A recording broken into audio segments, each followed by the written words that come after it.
Brilliant ছেলেরা brilliant career তৈরি করে। তারা প্রথমে গাঁও গ্রামের মফস্বলের কোনো স্কুলে গেও বন্ধুদের সাথে লেখাপড়া শেখে। তারপর ব্রিলিয়ান্ট রেজাল্ট করে সকলকে চমকে দেয়।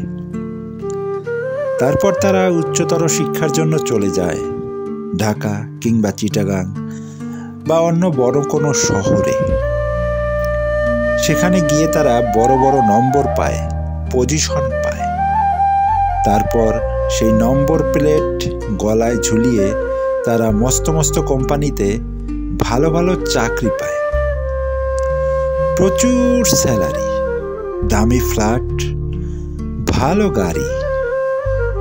ব্রিলিয়ান্ট কিছু কিছু ছেলেরা এরপর বিদেশের বিমানে চড়ে বসে পৌঁছে যায় ইংল্যান্ড, আমেরিকা, কানাডা অথবা ইউরোপের বড় কোনো শহরে, অথবা সিঙ্গাপুর কিংবা জাপান।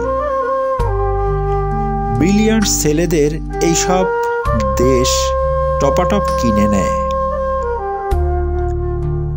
ওইসব উন্নত দেশ আমাদের ব্রিলিয়ান্টদের জন্য বিলাসবহুল বাড়ি, গাড়ি আর প্রচুর ডলারের ব্যবস্থা করে দেয়। সেখানে আমাদের ব্রিলিয়ান্টরা সুখেই থাকে। সুখে থাকতে থাকতে ব্রিলিয়ান্ট ছেলেরা ভুলে যায় তাদের দেশ, তাদের গায়ের কথা, গায়ের স্কুলের কথা, গায়ের বন্ধুদের কথা ক্রমে ভুলতে থাকে। মনে রাখতে পারে না অথবা মনে রাখতে চায় না নিজেদের বাবা মায়ের বংশের মাধ্যমে পাওয়া নিকট আত্মীয় স্বজনদের অথবা নিকট আত্মীয়দের অসফল ভাই বোনদের কথা।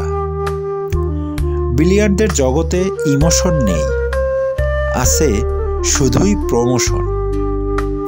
ব্রিলিয়ান্টদের অতীত নেই, কেবল ভবিষ্যৎ, কেবলই ফিউচার। ছোট চেয়ার থেকে বড় চেয়ার, নন এসি থেকে এসি। ব্রিলিয়ান্ট ছেলেরা বাবা মাকে মাঝে মাঝে টাকা পাঠায়, সে অবশ্য অনেক অনেক টাকা। সেই টাকা পেয়ে ব্রিলিয়ান্টদের বাবা মায়ের মুখে হাসি ফুটে ওঠে। অবশ্য সব বাবা মায়ের মুখে হাসি ফুটে ওঠে না। ব্রিলিয়ান্টরা এই জনবহুল, ধুলোময়, দুর্গন্ধময় গরিব দেশে আর ফিরে আসতে চায় না। এত ভিড়, এত ভিড়, এত ধুলা কাদা, এত শব্দ দূষণ, এসবের মধ্যে তাদের গা ঘিন ঘিন করে। তবু যদি কখনো আসে, অনেক অনেক জিনিস নিয়ে আসে। মায়ের জন্য ইতালিয়ান চাদর, বাবার জন্য ফ্রান্সের সিগারেট, সঙ্গে জাপানি লাইটার। আলো জ্বলতেই যার থেকে টুংটাং বাজনা বেজে ওঠে। ব্রিলিয়ান্টদের ব্যাপার স্যাপারই আলাদা। ব্রিলিয়ান্টদের ব্রিলিয়ান্ট বানিয়ে তুলতে কেরানি বাবা যে কত দিন কর্মব্যস্ত। দুপুরের টিফিনে একটা রুটি, একটা কলা কিংবা এক কাপ চায়ের সাথে শুকনো মুড়ি খেতে হয়েছে। কতকাল যে মা কোনো নতুন শাড়ি কেনাকে বিলাসিতা মনে করে সেরা শাড়িতে দিন কাটিয়েছেন। এসব তথ্য ব্রিলিয়ান্টদের ল্যাপটপে থাকে না। ব্রিলিয়ান্টদের ল্যাপটপে থাকে নায়াগ্রার দুরন্ত জলোচ্ছ্বাস, বরফে ঢাকা পর্বতের চূড়া কিংবা কোনো বিদেশি ফেস্টিভ্যালের ছবি। এই শ্যামল বাংলার নদী, গাছ, বর্ষার মেঘ, এসব হাবিজাবি সেখানে ইনসার্ট করা যায় না। ব্রিলিয়ান্টরা সদা ব্যস্ত, ভীষণ ব্যস্ত। তারা গান শোনে না, তারা গল্প বা কবিতা পড়ে সময় নষ্ট করে না।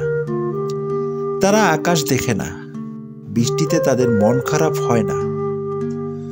তারা কেবল কাজ করে, কেবল ব্যস্ততায় ডুবে থাকে। বৃষ্টি নেমেছে আকাশ ভেঙে, শ্রাবণ মাস, মা মৃত্যুশয্যায়, বাড়ি ভর্তি লোকজন। অসুস্থ বাবা বারান্দায় চেয়ারে বসে আছেন শূন্য চোখে। ডাক্তার জবাব দিয়ে দিয়েছে। গোটা বাড়িতে অদ্ভুত এক নিস্তব্ধতা। কাপা কাপা ঠোঁটে মা জিজ্ঞেস করছেন, খোকা এলো? খোকন, ও খোকন। ব্রিলিয়ান্ট খোকন তখন ফ্লাইটে। সবাই মাকে বোঝাচ্ছে, ওই তো খোকন এলো বলে। কিন্তু মায়ের আদরের খোকনের সে ফ্লাইট চলে যাচ্ছে কানাডায় কিংবা লন্ডনে, কারণ সেখানে কোম্পানির নতুন শাখার উদ্বোধন হবে।